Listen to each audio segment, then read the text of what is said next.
There's not a school on earth, not a university or college that exists that is even remotely equipped to educate you properly in the world we live in today.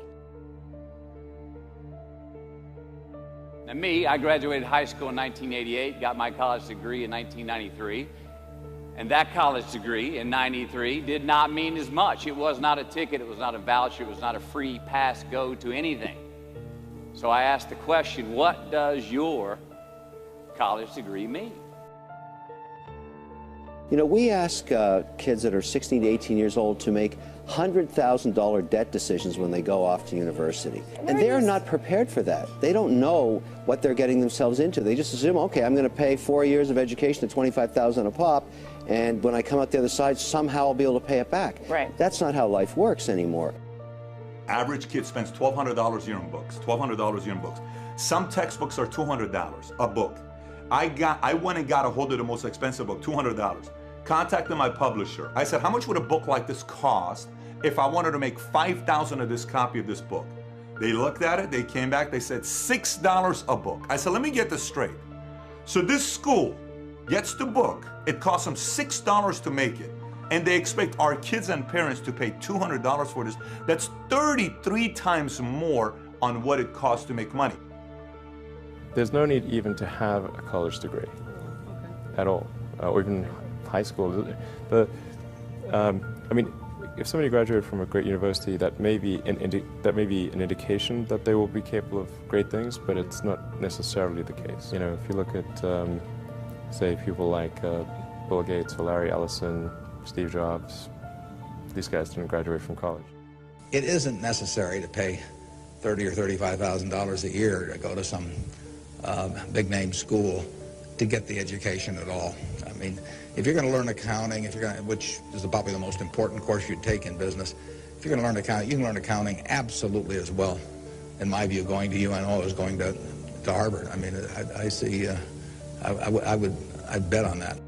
What does your college degree mean? It means you got an education. It means you have more knowledge in a specific subject, vocation. It means you may have more expertise in what your degree is in. But what's it worth?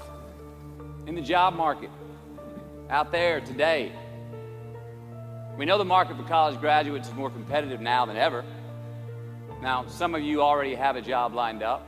You've got a path where today's job is going to become tomorrow's career. But for most of you, the future is probably still pretty fuzzy. You don't have that job that directly reflects the degree you just got.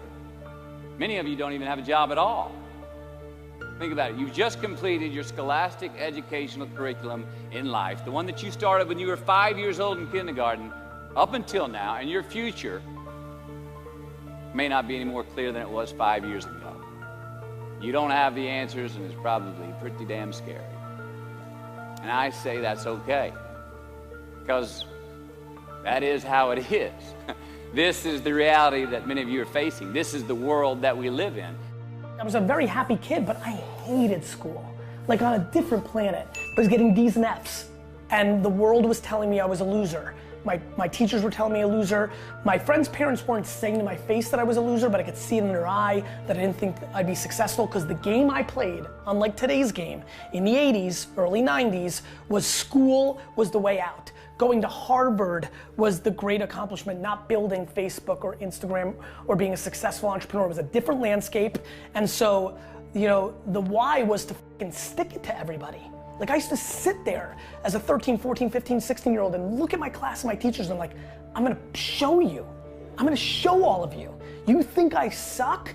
I'm gonna be the biggest, best person on earth. A students work for the B students. The C students run the businesses, and the D students dedicate the buildings. I genuinely believe in marketing. There's not a school right now teaching anything that's right. They're just not. How many of you are in marketing classes? What does it look like? Right. So like, me. Well, did school fail you, or you failed school? School failed me. School's failing entrepreneurs every single day. Because? Because it's not built for entrepreneurship. It's built for workers. You know, if you're being taught to play within the lines, And there's nothing being taught that maps to the entrepreneurial market. We're not saying that nobody should go to college. We're not saying that college is categorically a bad thing. We're not saying everybody should drop out. We're simply saying that too many people are going to college, just like too many people are buying housing and too many tech companies were going public in the late 90s. Doesn't mean there should be no tech companies or no houses. It doesn't mean we should shut down all the colleges, but we need to make this a much more careful, deliberate choice. And what we are hoping to start with this discussion and debate today is a discussion that would encourage all of you to think more about your future. Do not think of education as something that's an automatic ticket to the future. You need to think about it yourself.